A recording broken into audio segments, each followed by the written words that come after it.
We got some new babies for the holidays. If you look up in here, go ahead and bring the camera in. They're gonna be very hard to see. The tank is coming up to the weekly cleaning, but all up in there in the top section, the little black dots, there's about 30 or so molly babies. And then, while we are talking about the babies, this was the little bow front molly baby tank, but after the 15-gallon upgrade, the 10-gallon came over here, and that is now the molly tank, so that they have a bigger space to swim around as we get more of them. As you can see from the 30 little guys, and then all these, which hopefully will be going to a fish store soon. In this tank, we are growing out the dwarf water lettuce in here. You come in here. We're trying to get all the duckweed out, and hopefully it'll be just dwarf water lettuce. Maybe you can see some of the babies from up here. Oh. Apparently we got 2 half-beaks in here. Can I put them in this tank and not the other one? They slipped in. So, magically there's 2 little half-beaks. Interesting. So maybe we'll get back to those. I saw all 3 when I put them in that tank, and then I watched one get eaten, and then 2 others disappeared. So we'll get back to those. But going back to the plants, we got a whole bunch of guppy grass growing in here that we have taken some out a few times here and there and put in other tanks. We got our Java fern on a couple rocks that hopefully we'll be taking to a fish store to sell as well. Let's see, over here, this is our bigger Java fern on the ring. That's where we get all our cuttings from to make the rocks. We got a couple smaller rocks back here with Java moss on it. They are very slow growers. The castle also has a little bit of Java moss. Yes, the castle actually grows pretty well with the Java moss. Now when it comes to the fish in here, because I believe that's all for the plants, we'll start with the coolies that I had some other footage of, or I wish I had some, but they're impossible to spot because they never come out unless it's night tank only. There you go. You get to see one on film. Then, to go with the coolies for a little bit of ground cleanup, we got the Pygmy Quarries. There is 6 of them in here.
got one on the pumpkin right here.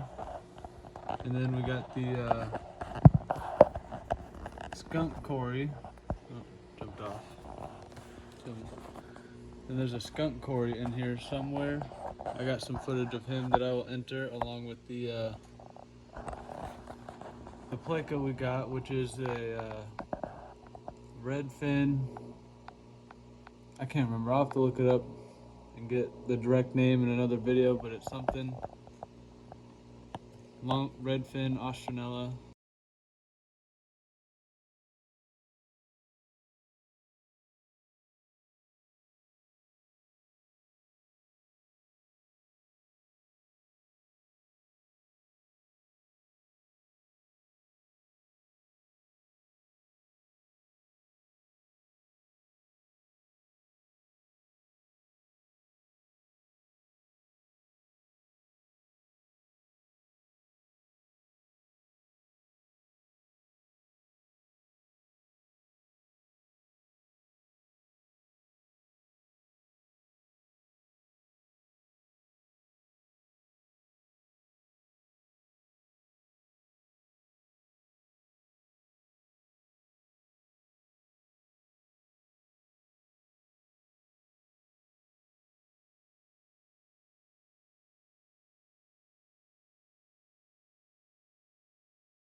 Don't quote me on that.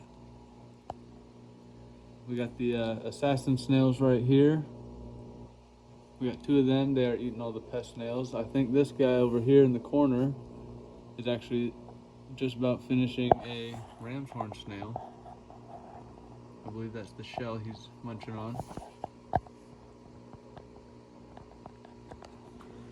Then, excuse me. Obviously, we got all these mollies, which actually kind of aren't doing it right now, but during the daytime, all day long, they actually just follow your hand nonstop pretty well. I had to turn the light back on so I could make this quick video, so they're a little confused. It still is Halloween themed, kind of, with just the pumpkin and the skeleton bird. See, what else is new with this tank? Actually, I believe that's it. But we'll go right next door, and we got the, I think it's a 10-gallon hexagon blow tank, and it currently just houses our Brazilian green Moscow guppies before we take them to a fish store.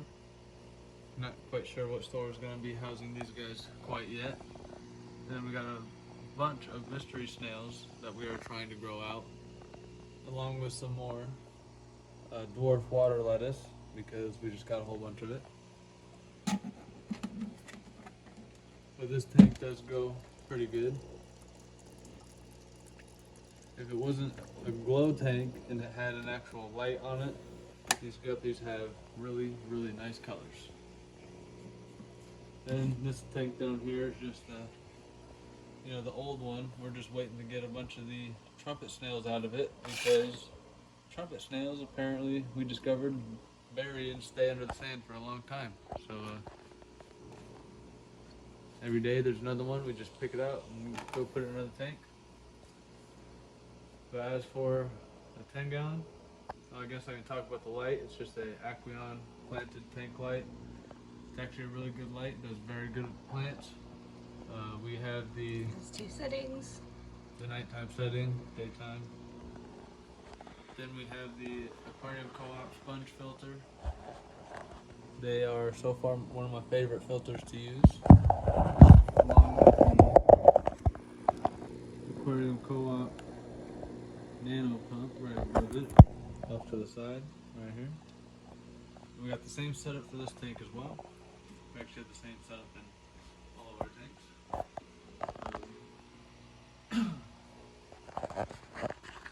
But yeah, I wish the Pleco would come out right here for you. I got a little footage that I previously added. Well, yeah, so far that's it for this video. There will be another one shortly of the probably 35-gallon next, or And we'll probably do the 22 gallon next, show you the upgrades for the puffer tank. I think you guys will like that one.